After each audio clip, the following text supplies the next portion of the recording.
As a writer, you search for stories that resonate, that move you, that reveal something essential about the human condition. Dan Bryan's story caught my attention. Here was a grieving father who had lost his 16-year-old son, Ethan, and was finding his way forward with the help of the sport that had once given Ethan so much life. Dan's story is about love and loss and healing through baseball, something I knew a bit about. Every day this year, Dan has put on the glove and held the ball that he recovered from the site of the traffic accident that had taken Ethan from him. Appreciate you coming out. Oh, no problem. Good seeing you. You too. And every day, he plays a game of catch with a friend, a relative, or even a stranger. So what do you miss about E not being around? Really, everything. Yeah? When Dan plays catch, he finds the courage to open up to people. And they open up to him. Dan's journey has been well documented. I didn't want to simply repeat what had already been reported on him. I wanted to tell his story differently. I wanted to get to know Dan and Ethan on a deeper level, to understand the cathartic grace of these games of catch, and maybe get to experience it myself. It's amazing how quickly our kids, their individual personalities shine through at a very young age. So what can you tell me about Ethan? Just what did you start to see in him as he developed? Very outgoing. Yeah. Very outgoing kid. Had an awesome personality. When you see him smile, it improves you. It brings you up. Keep going.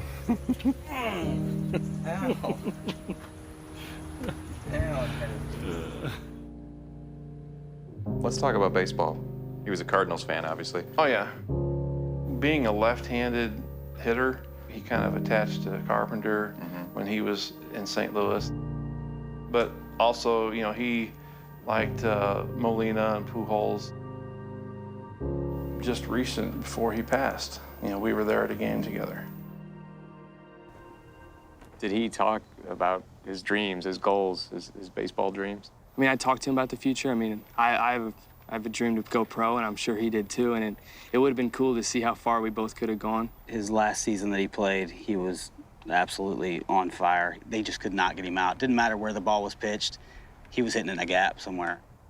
We were just getting a look at what his potential was, and then he was gone. Yeah. What do you remember about the day you lost Ethan? If I can, I'll rewind that a little bit to the day before. It was September 15th, and he had a great game. And he went to his mom's house that night. And I remember I texted him a couple times, congratulating him on his game. And told him that his hard work is paying off and it's being seen. And I was like, all right, bud, well, hey, I love you. And, you know, he said, I love you, thanks.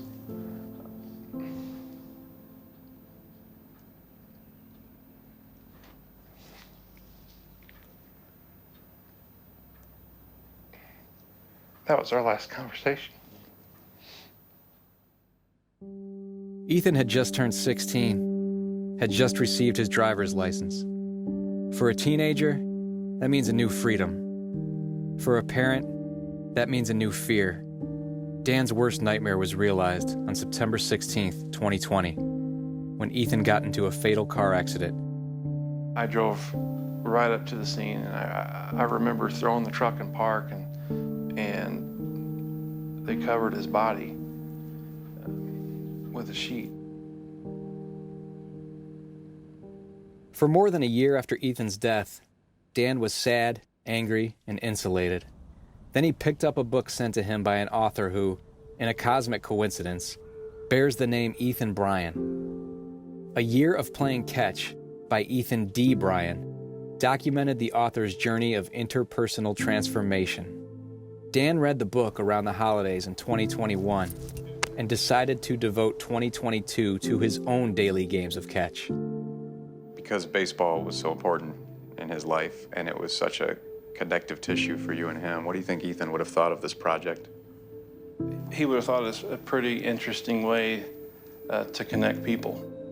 I've played catch with Dan a couple times, and it really is healing. I get to talk about Ethan and remember the super cool kid that he was. He pitched really well that last game. Yeah, really did. It's fun to watch, wasn't it? Definitely. Maybe a little jealousy. Yeah.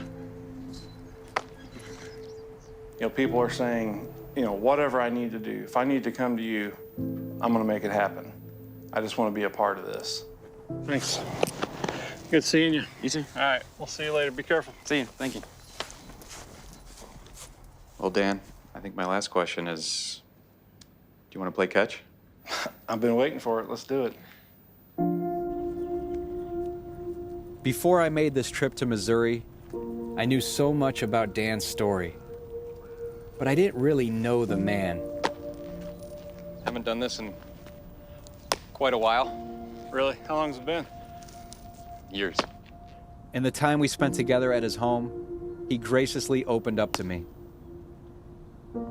And I decided to tell him a story of my own. So Dan, I want to tell you something. It was August 10th, 2016. My wife was 20 weeks pregnant. Doctor goes to do the ultrasound and there's no sound, you know? And he keeps checking and it's nothing. I can still hear that silence, you know? And so we knew what that meant, and, you know, she's far enough along and we had to deliver the baby, and we buried him. We were just a few days away, actually, from the appointment where you find out the sex. And so we found out he was a little boy. And we gave him a name. We named him James, which is my middle name. So I felt like that was a way to kind of carry him with me, you know? Yeah. But I've been thinking a lot about your story and the healing power of baseball, and it can be a powerful thing. I know that firsthand because that was in August, and in October, you know, we live in Cleveland, and Cleveland went on this great run in the playoffs unexpectedly. It was just this overarching feeling of someone really giving us something when we needed it. This tiny hand kind of wrapped around our world is the best way I could think to describe it. And they made it to Game 7, and Rajay Davis ties it. I'm there covering the game, and my first thought is not, you know, to rewrite my story that I'd been working on or anything like that. My first thought was, wow, James, you know? Thank you, man. Sure. That was really cool. Wow. So I can't claim to fully understand everything you're going through, because I never knew James, you know? Yeah. And I don't have, you know, these things I can hold that he held. But I know what it's like to be just that love of a father. I want to thank you, you know, for sharing that. You know, I know it's tough. I mean, you're ripping your heart open, and you're letting everybody see it. Thank you, Dan. Thank you, sir. Appreciate it. Great. I enjoyed that. Me too. When the St. Louis Cardinals heard about Dan's story, they wanted to arrange a day for him to throw out a ceremonial first pitch before a home game. So this is the place. Yeah. Nice view, huh? It's beautiful. I love it. I've never seen it from this angle, though. It took a few weeks to find a day when schedules aligned. But in another cosmic coincidence, the date pitched to Dan was June 24th. Unbeknownst to the team and the producers involved, that date would have been Ethan's 18th birthday. And little did Dan know that one of Ethan's favorite players would also be involved. Oh, hey guys. Wow. Pleasure to meet you. Good. Nice Good to meet you. Thank Sorry you. for your loss and Yeah. inspired about the life that you're touching. Unfortunately, you know, how to be like this, but it's pretty amazing what you're doing and inspire all the life around. So I tell you what, Ethan would be in awe right now. yeah. Yeah, I'm so glad that you're here with me. It means a lot. Awesome. You want to play some catch then? Absolutely. Let's do it. I thought I was a big guy. No, you're a big guy.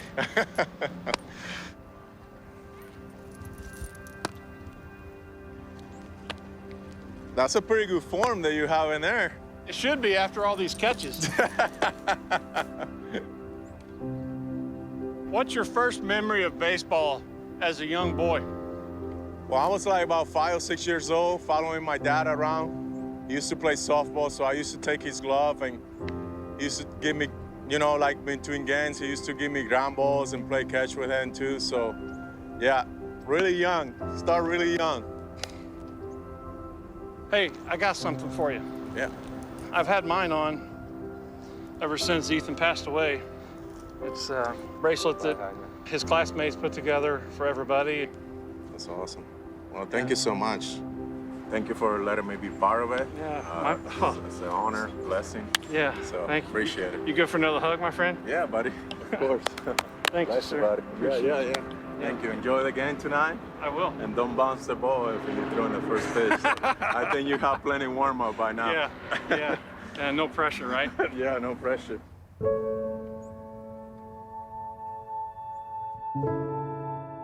When I first heard Dan's story, I thought about why a game of catch can be so comforting. I think it's because when you throw the ball to your catch partner, you are releasing something that you know will be received and then sent back to you safely. It's not always like that in the real world, as Dan knows too well. But it's inspiring to see that, in these games of catch, Dan has found the comfort he needed after Ethan's death.